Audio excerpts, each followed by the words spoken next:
Hello everyone. So if you've been following along with my videos over the past couple of months, you'll have seen a couple videos on Century repulsion start induction motors. I restored one. It was a 3 horsepower a while back, and I also have a 5 horsepower in the collection that is awaiting restoration. Now, those motors, I love them a lot. They're really awesome. The way they sound, the way they're designed, they're just so ornately made for a big industrial motor. You just don't see stuff like that today. Now it's just make it as cheap and simple as possible. How boring. But these things are just loaded with some really cool styling that is just always a joy to look at. Well, for a long time, it's no secret that I've always had a love for fans. And I always thought, after getting those Century motors, I said, man, it would be so cool to find a fan made by Century that had that same type of skeletal frame motor. And for a while, I didn't even know that these things existed. And then one day, I saw it, and I said, that is cool. I have got to find one of those. And sure enough, ta-da! Here it is. I was lucky enough to find this over the last year. This is a Century S-3. S-3 is the frame, and it's a Model 15. It's a 16-inch oscillating desk fan. It has a brass blade and brass cage, steel struts.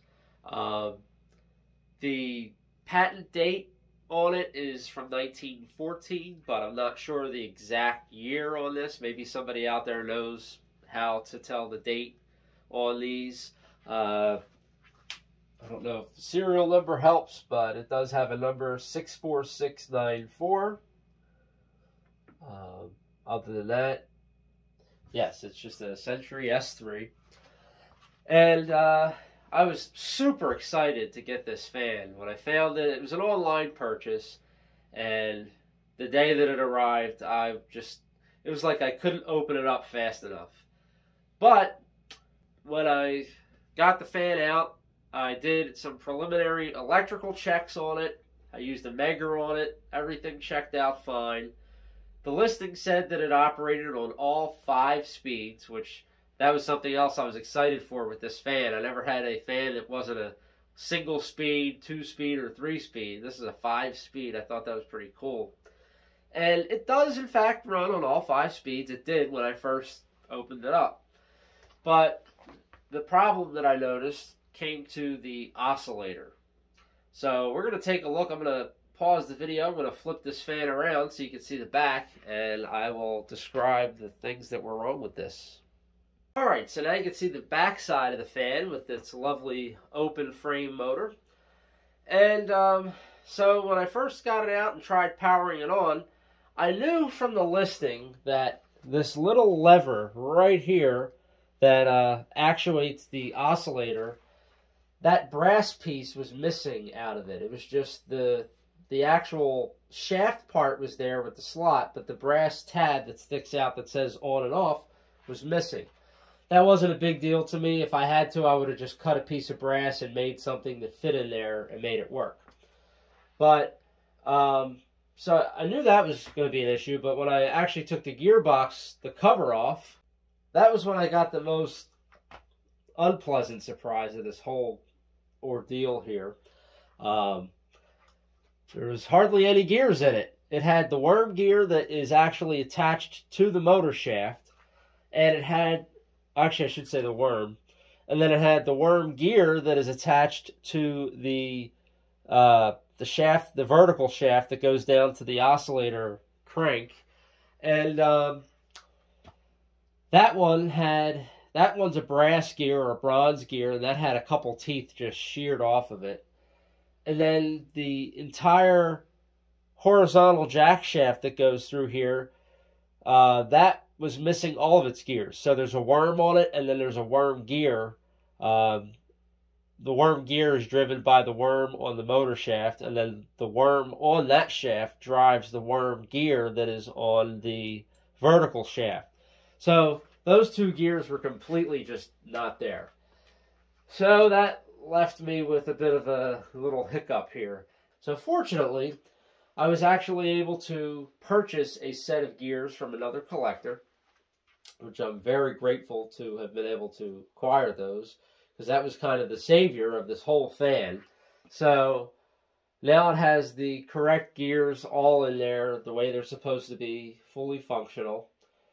And there was another issue with this fan. The bearings were completely worn. It was worn out so bad that the rotor was actually clashing against the stator at the bottom.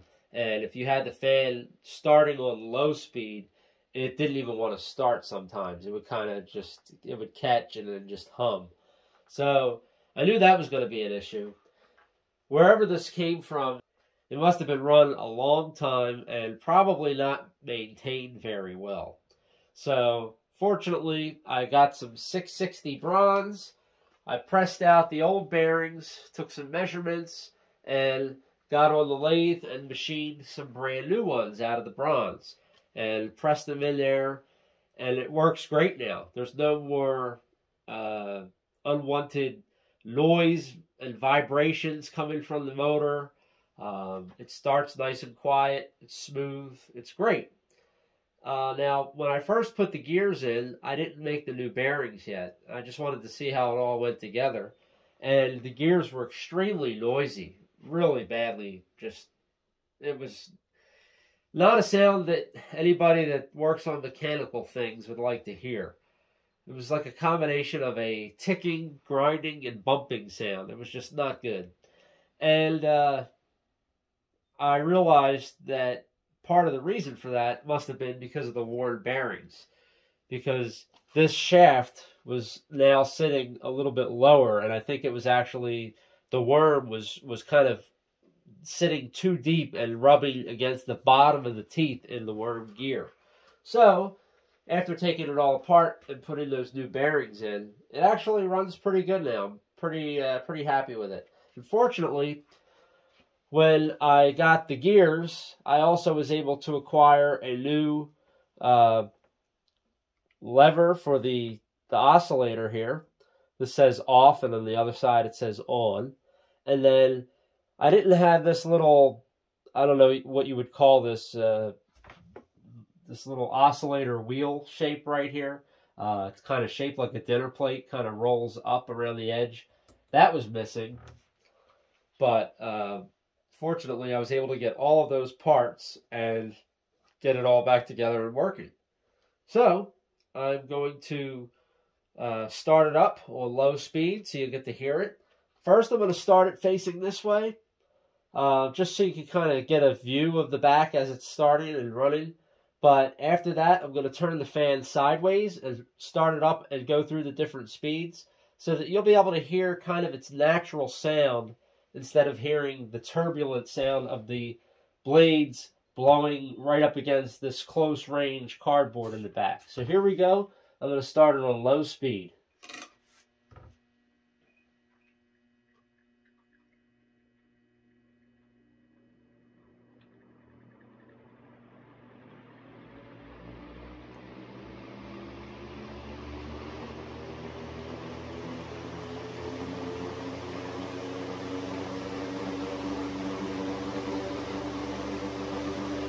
And then for the oscillator mechanism, you just engage this to on.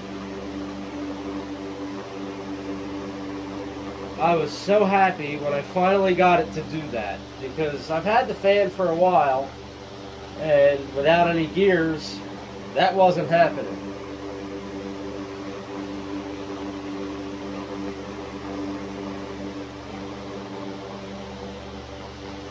And I'm going to turn this back off. Wait for it to come around.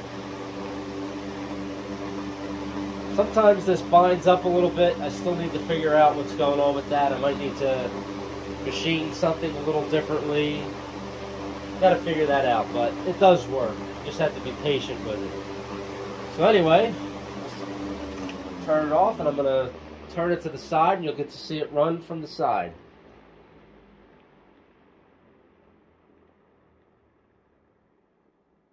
You may be able to faintly hear a little bit of noise coming from that gearbox.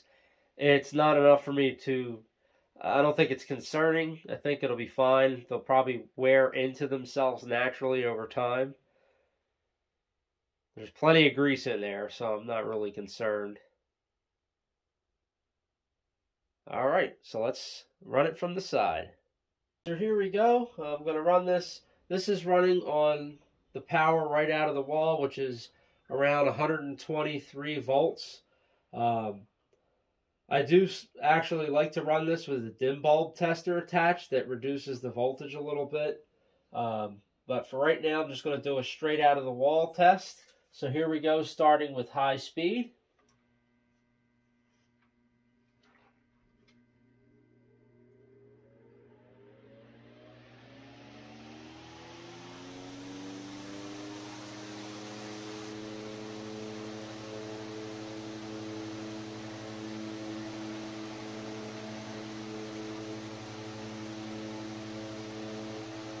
And now we'll go down to speed number 2.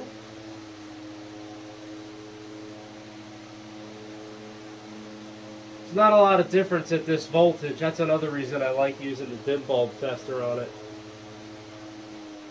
The middle speed, number 3.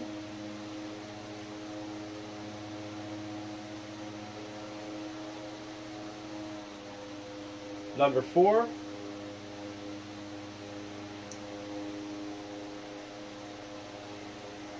And number 5, which is called slow.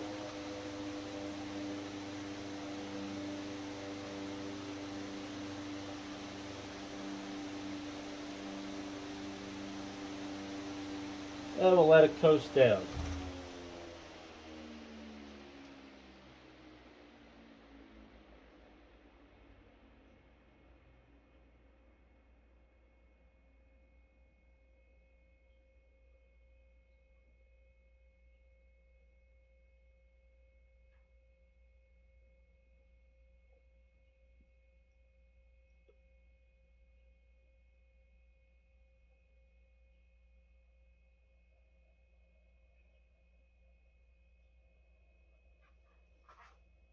Alright, so now I'm going to run it with the dim bulb tester. I'm using a 200 watt light bulb, standard incandescent in there. And I think the way I had this set up, the fan was getting about 110 volts when it's on high speed. So here we go, it's high.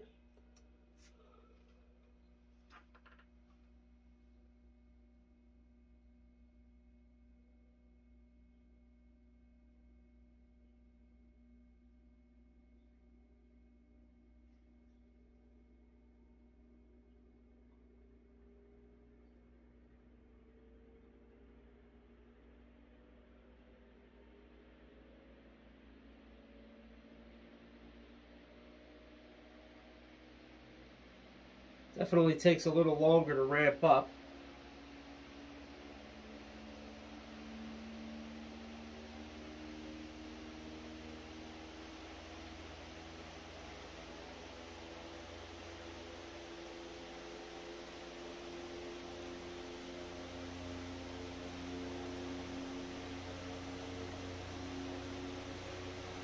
I think it's still climbing.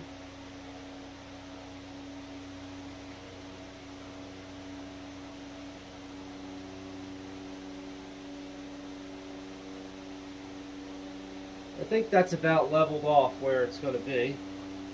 So that's high, or 1. Now we're going to go to 2.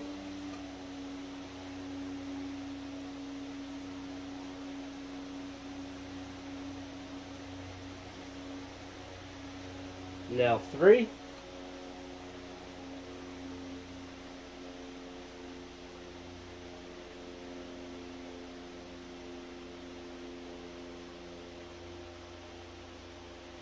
And 4.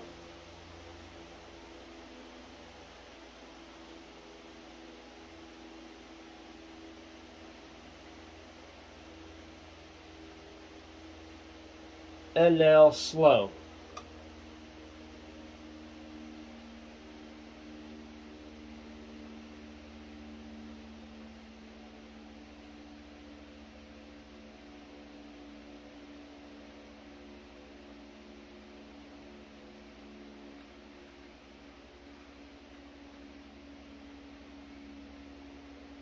This is actually my favorite speed to run the fan on. Just because it's not that noisy. I can actually sleep to it running on this speed.